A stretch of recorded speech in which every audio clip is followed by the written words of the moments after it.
الحمد لله نحمده ونستعينه ونستغفره ونؤمن به ونتوكل عليه ونعوذ بالله من شرور أنفسنا ومن سيئات أعمالنا من يهده الله فلا مضل له ومن يضلله فلا هادي له وأشهد أن لا إله إلا الله وحده لا شريك له وأشهد أن محمدا عبده ورسوله أما بعد أعوذ بالله من الشيطان الرجيم بسم الله الرحمن الرحيم ولا تأكلوا أموالكم بالباطل وتدلوا بها إلى الحكام لتأكلوا فريقا من الناس بالإثم وأنتم تعلمون صدق الله العظيم وصدق رسوله النبي الكريم ونحن على ذلك من الشاهدين والشاكرين والحمد لله رب العالمين. محترم حضرات، دو جمعہ پہلے حقوق العباد کے متعلق بات آئی تھی تو میں نے وعدہ بھی کیا تھا کہ کچھ باتیں باقی ہیں وہ آئندہ انشاءاللہ کروں گا. اس کے بعد جو ہے وہ بارش کی وجہ سے حاضری نہیں ہوئی اور گزشتہ جمعہ جو تھا وہ چونکہ عاشورے کا موضوع تھا،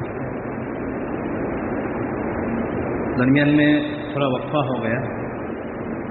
اس وجہ سے میں پہلے تو ماسبق کے اندر جو باتیں بیان کی تھی صرف اس کی طرف اشارہ کر دوں تاکہ ذہن کے اندر تھوڑی بات آ جائے. پہلی بات یہ آئی تھی کہ اسلام مذہب جو ہے وہ صرف عبادات کا نام نہیں بلکہ اس میں کئی چیزیں معاملات ہیں، معاشرت ہیں. اسی میں سے میں نے حقوق العباد اور حقوق اللہ کو بیان کیا تھا. حقوق العباد بندوں کے وہ حقوق ہیں جس کا ادا کرنا واجب اور ضروری ہے، اور اگر اس کو ادا نہیں کیا گیا تو کل قیامت کے دن حضرت شیخ زکریا صاحب رحمۃ اللہ علیہ کی بات بھی میں نے سنائی تھی کہ 2 پیسوں کے خاطر 700 مقبول نمازیں دینی پڑے گی. حضرت فرماتے تھے کہ میرے پاس 700 مقبول نمازیں نہیں ہیں، اس لیے اپنے خادم کو، اپنا حساب رکھنے والوں کو کہا کرتے تھے کہ بھائی حساب میں کہیں گڑبڑ نہ ہو جائے. اس کے بعد حضرت فضل ابن عیاض رحمۃ اللہ تعالی علیہ کا واقعہ بھی سنایا تھا، وہ یہودیوں والا.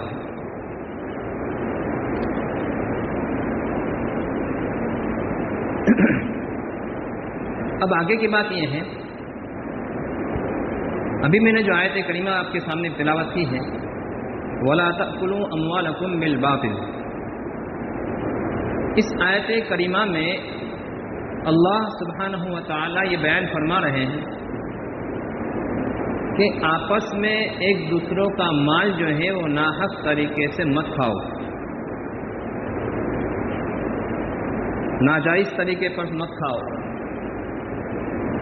یہ قرآن کریم کی آیت کریمہ ہے، اللہ تبارک و تعالیٰ کا فرمان ہے. اس میں ہر قسم کی ناجائز کاروبار ہو، سودی کاروبار ہو، حرام کی آمدنی ہو، یا کسی کے مال جو ہے اپنے ناجائز طور پر ہڑپ کر لیا ہو، میراث ہڑپ کر لی ہو، اس میں سے حصہ نہ دیا ہو، یہ ساری چیزیں ناجائز کی صورتیں ہیں. ایک حدیث میں اللہ کے نبی صلی اللہ تعالی علیہ وسلم فرماتے ہیں، جس شخص نے دوسرے آدمی کی تھوڑی سی زمین بھی اگر ناجائز طور پر ہڑپ کر لی، اس کا حصہ بنتا تھا، نہیں دیا، کل قیامت کے دن 7 زمینوں کا توق بنا کر کے اس کے گلے میں ڈال دیا جائے گا. اب ذرا آدمی تصور کرے کہ 7 زمین کا وزن کتنا ہوگا، اور اس کو اللہ تبارک و تعالیٰ جب اس کو اس کی گردن میں ڈالیں گے تو اس کی حالت کیا ہوگی. جہنم جو ہے، اللہ تبارک و تعالیٰ کا عذاب جو ہے، اس کو ہم دنیا کی سزاؤں پر، دنیا کے عذابات پر مت قیاس کریں، اس کو نہ سوچیں، بلکہ وہ تو اس سے کہیں زیادہ خطرناک ہے. یہ تو ایک سیمپل اور نمونہ ہے. دنیا میں اللہ تبارک تعالیٰ نے آگ رکھی ہے, دنیا میں اللہ تبارک تعالیٰ نے سانپ بچھو رکھے ہیں, یہ سب سیمپل اور نمونہ ہے. دوسرے الفاظ میں یوں کہہ لیجئے کہ دنیا جو ہے وہ آخرت کا شو روم ہے. جنت کی نعمتوں کا اللہ تبارک تعالیٰ نے کچھ نمونہ بھی رکھا ہے, اور جہنم کے عذابات کا نمونہ بھی اللہ تبارک تعالیٰ نے رکھا ہے. اس لیے ہمیں حقوق العباد کے متعلق بہت زیادہ احتیاط کرنے کی ضرورت ہے. جس طریقے سے حقوق العباد ہیں, حقوق اللہ ہے, اللہ تبارک تعالیٰ کے حق ہے. گزشتہ جمعہ میں نے اس بات کو کہا تھا کہ حقوق اللہ جو ہیں وہ اللہ تبارک تعالیٰ معاف کر دیں گے, معافی مانگیں گے تو. لیکن بعض حقوق ایسے ہیں جس میں اس کو ادا کرنا شرط ہے. مثال کے طور پر نماز باقی ہے, کسی آدمی کی نماز چھوٹ گئی ہے تو نماز کو ادا کرنا بھی پڑے گا اور پھر توبہ اور استغفار بھی کرنا پڑے گا, تب اللہ تبارک تعالیٰ معاف فرمائیں گے. اسی طریقے سے حج باقی ہے, رمضان کے روزے باقی ہے, زکوٰۃ باقی ہے, تو جب تک ان کو ادا نہیں کرے گا وہاں تک وہ معاف نہیں ہوں گے اللہ تبارک تعالیٰ کے قانون کے مطابق. اس کا مطلب یہ نہیں کہ اللہ تبارک تعالیٰ معاف نہیں کر سکتے, نہ, بلکہ اللہ تبارک تعالیٰ نے جو قانون بنایا ہے اس کے مطابق اللہ تبارک تعالیٰ معاف نہیں فرمائیں گے. یہ جملہ میں اس لیے کہہ رہا ہوں کہ بعض مرتبہ ہم کیا کہہ دیتے ہیں کسی کو, یا تو اتنا خطرناک گنہگار ہے کہ اللہ تجھے معاف نہیں کرے گا. یہ جملہ جو ہے نا اللہ تبارک تعالیٰ کو بڑا ناپسند ہے. حضرت عیسیٰ علیہ السلام کے زمانے میں ایک عابد تھا, ایک گنہگار تھا. وہ عابد جو ہے حضرت عیسیٰ علیہ السلام کے ساتھ جا رہا تھا. ذرا اس کو سنیے. وہ گنہگار جو ہے ان دونوں کو دیکھ رہا تھا, ایک طرف حضرت عیسیٰ علیہ السلام ہے اور ایک طرف وہ عابد عبادت کرنے والا ہے. وہ حسرت بڑی نظر سے دیکھ رہا ہے, دل میں تمنا کر رہا ہے کہ اللہ میں تو گنہگار ہوں, میں تو خطا کار ہوں, آپ اپنے فضل سے کل قیامت کے دن ان دونوں کے ساتھ میرا حشر فرمائیے. حضرت عیسیٰ علیہ السلام کے ساتھ اور اس عابد کے ساتھ. تو عابد کہنے لگا کہ یار, اس کو بہت ہی زیادہ برا بھلا کہا اس عابد نے حضرت عیسیٰ علیہ السلام کے سامنے. کہا کہ تو کیا تمنا کر رہا ہے, اور اس کو اتنا برا بھلا کہا, اتنا برا بھلا کہا, اور آخر میں یہ کہا کہ اللہ تبارک تعالیٰ مجھے تیرے ساتھ نہ رکھے. اس عابد نے اس گنہگار سے کہا کہ اللہ تعالیٰ قیامت کے دن مجھے تیرے ساتھ نہ رکھے. حالانکہ اس نے ابھی دعا کیا کی تھی اللہ تعالیٰ سے کہ اللہ میرا حشر ان دونوں کے ساتھ فرمائیے گا. حضرت عیسیٰ علیہ السلام پر اللہ تبارک تعالیٰ نے وحی بھیجی اور کہا کہ دونوں کی دعا قبول ہو چکی, دونوں کی دعا قبول ہو چکی. اس گنہگار نے یہ کہا تھا کہ آپ کے ساتھ یعنی حضرت عیسیٰ علیہ السلام کے ساتھ میرا حشر ہو, یہ اس کی دعا قبول ہو گئی. ہم نے اس گنہگار کو معاف کر دیا اور ہم نے اس کی جنت کا فیصلہ کر دیا. مسئلہ رہا اس عابد عبادت کرنے والے کا, تو اللہ تبارک تعالیٰ فرماتے ہیں کہ اس نے بھی دعا کی تھی کہ اس گنہگار کے ساتھ مجھے مت رکھنا, میں نے اس کے حق میں ایسا ہی فیصلہ کر دیا. اتنی عبادات کے ہونے کے باوجود میں اس کو جہنم میں ڈالوں گا, اس لیے کہ وہ عبادت بھی کرتا تھا اور تکبر اور عجب تھا اس کے اندر, اپنے آپ کو بڑا سمجھ رہا تھا کہ میں عبادت گزار ہوں. یہ تو گویا کہ بہت ہی زیادہ گنہگار ہے, مجھ سے ہلکا ہے. آدمی کو کبھی یہ نہیں سوچنا چاہیے, اپنے اوپر اچھائی کی نظر کبھی نہیں ہونی چاہیے. اللہ تبارک تعالیٰ نے حضرت عیسیٰ علیہ السلام کے واسطے سے یہ واقعہ اللہ کے نبی صلی اللہ علیہ وسلم کے واسطے سے ہم تک پہنچایا. ہمارے لیے اس میں عبرت ہے. کسی بھی گنہگار کو ہم حقیر نہ سمجھے, گنہگار کو حقیر نہ سمجھے, بلکہ اللہ تبارک تعالیٰ سے ان کے لیے دعا کرے اور ان کو اچھے انداز میں سمجھانا, بھائی تو اس گناہ سے باز آ جا, وہ الگ بات ہے. اس کی حقارت ہمارے دل کے اندر نہیں ہونی چاہیے. خیر, دوسری بات, حقوق العباد کے اندر دوسری بہت ساری چیزیں آتی ہیں. مثال کے طور پر پڑوسیوں کے حقوق ہیں, ابھی میں نے کہا میراث کے مسائل ہیں. ایک دو باتیں میں الگ سے بیان کر رہا ہوں. کل قیامت کے دن اللہ کے نبی صلی اللہ علیہ وسلم فرماتے ہیں, اپنے صحابہ سے سوال فرما رہے ہیں کہ بتاؤ مفلس کون ہے. مفلس ہماری زبان میں کہا جاتا ہے جس کو کنگال, جس کے پاس کچھ بھی نہ ہو. تو صحابہ اکرام رضوان اللہ تعالیٰ علیہ مجمعین نے فرمایا کہ اللہ کے نبی صلی اللہ علیہ وسلم جس کے پاس پیسے نہ ہو, جس کے پاس مال نہ ہو, جس کے پاس دینار نہ ہو, درہم نہ ہو, سونا نہ ہو, چاندی نہ ہو. اللہ کے نبی صلی اللہ علیہ وسلم نے فرمایا کہ نہ, آج نہیں ہے تو کل آ سکتا ہے اس سے. تو کل مالدار بن سکتا ہے۔ حقیقت میں مفلس وہ آدمی ہے کل قیامت کے دن بہت ساری نیکیاں لے کر کے آئے گا، بہت ساری عبادات لے کر کے آئے گا، لیکن اس کے مال کے ساتھ دوسرے لوگوں کے حقوق وابستہ ہوں گے، دوسرے لوگوں کے مال کو اس نے ہڑپ کیا ہوگا، دوسرے لوگوں کے مال کو ناجائز طور پر اس نے حاصل کیا ہوگا۔ کل قیامت کے دن وہ سارے لوگ جو ہیں اس کے پاس حقوق کا مطالبہ کرنے کے لیے، اپنا حق لینے کے لیے آئیں گے۔ اللہ تبارک تعالیٰ وہاں پر جو فیصلہ ہوگا، وہاں کی جو کرنسی ہے وہ نوٹ نہیں ہے، وہ تو نیکیاں ہے۔ ظاہر ہے ہم دنیا میں ایک ملک میں سے دوسرے ملک میں جاتے ہیں تو ہماری کرنسی نہیں چلتی، اس کو بدلنا پڑتا ہے، چینج کرنا پڑتا ہے۔ تو دنیا کی کرنسی دنیا میں رہ جائے گی، آخرت کی کرنسی جو ہے وہ نیکیاں ہے۔ اللہ تبارک تعالیٰ فیصلہ فرمائیں گے کہ بھائی ان کے پاس سے جو نیکیاں ہے وہ لیتے جاؤ، یہاں تک کہ اس کی ساری عبادتیں جو ہے دوسروں کے پاس چلی جائے گی، دوسروں کے کھاتے کے اندر اس کا گویا کہ ساری نیکیاں ٹرانسفر ہو جائے گی، پہنچ جائے گی، اب اس کے پاس کوئی نیکی نہیں رہے گی۔ ذرا سوچئے اس آدمی کا حال کیا ہوگا۔ ابھی بھی حقوق مانگنے والے کھڑے ہیں، ابھی ان کے حقوق پورے نہیں ہوئے۔ اب اللہ تبارک تعالیٰ سے عرض کریں گے کہ اللہ تبارک تعالیٰ اب ان کے پاس تو نیکیاں بھی نہیں ہیں، ہمیں تو ہمیں حقوق چاہیے۔ کل قیامت کا دن انسان کبھی کسی کو معاف نہیں کرے گا، یاد رکھیے گا۔ یوم یفر المرء من اخیہ وامہ وابیہ وصاحبتہ وبنیہ لکل امرئ منہم یومئذ شأن یغنیہ۔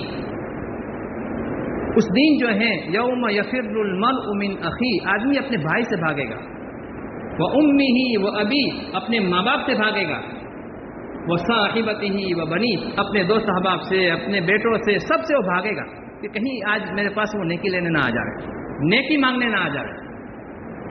لِكُلِّ امْرِئٍ مِّنْهُمْ يَوْمَئِذٍ شَأْنٌ يُغْنِيهِ، ہر ایک کی حالت ایسی ہوگی کہ ہر ایک کو اپنی پڑی ہوگی۔ دنیا میں ہمارا حال کیا ہے، اللہ معاف کرے، ہمیں دوسروں کی پڑی ہے، اپنی فکر نہیں ہوتی، وہ کیا کر رہا ہے، دوسرا کیا کر رہا ہے، اس میں ہم اپنا وقت ضائع کرتے ہیں۔ کل قیامت کے دن نفسی نفسی کا عالم ہوگا، اور اس وقت کوئی پرسان حال نہیں ہوگا، اور کوئی نیکیاں دینے کے لیے تیار نہیں ہوگا۔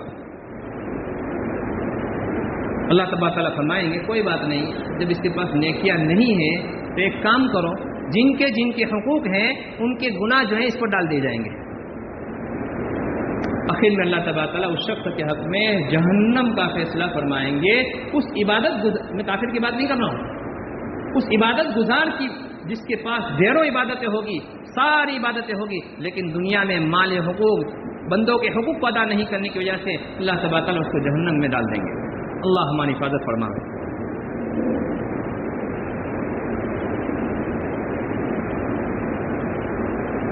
اسی طریقے سے مال حقوق میں سے ملازمت جو آدمی کرتے ہیں، نوکری کرتے ہیں، مثال کے طور پر 6 گھنٹے ہیں، 8 گھنٹے ہیں، جو وقت متعین ہوتا ہے، تو وہ وقت جو ہے ہم نے اس میں دے دیا، جس کا وہ ملازم ہے، جس کا وہ نوکر ہے، گویا کہ وہ اپنے سیٹ کو اپنا وقت دے دیا، اس نے 8 گھنٹے ہیں تو 8 گھنٹے اس نے دے دیے۔ اب وہ اس 8 گھنٹے کے اندر اپنا ذاتی کام نہیں کر سکتا، اس 8 گھنٹے میں وہ لیٹ جا رہا ہے، جلدی آ رہا ہے، یہ نہیں کر سکتا۔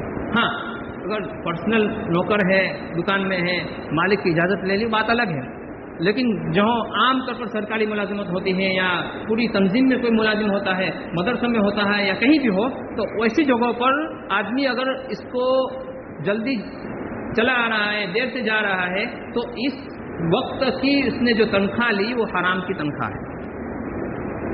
علماء نے تو یہاں تک لکھا ہے کہ جو آدمی ملازمت کرتا ہے تو ملازمت کے درمیان اس کو نفل نماز پڑھنے کی بھی اجازت نہیں ہے، اس کے لیے نفل نماز پڑھنا بھی حرام ہے، اس کے لیے عبادات قرآن کریم کی تلاوت میں مشغول ہونا بھی حرام لکھا ہے۔ ہاں فرض نماز کی اجازت ہے، مثال کے طور پر کوئی آدمی نوکری پر ہے تو فرض نماز ادا کرنے کے لیے جا سکتا ہے، اور اس کے بعد کی جو سنت موقعہ وغیرہ وہ پڑھ سکتا ہے۔ اب تو آدمی چاہے کہ میں آدھا پونا گھنٹہ تلاوت کر کے جاؤں گا تو شریعت نے اس کی اجازت نہیں دی۔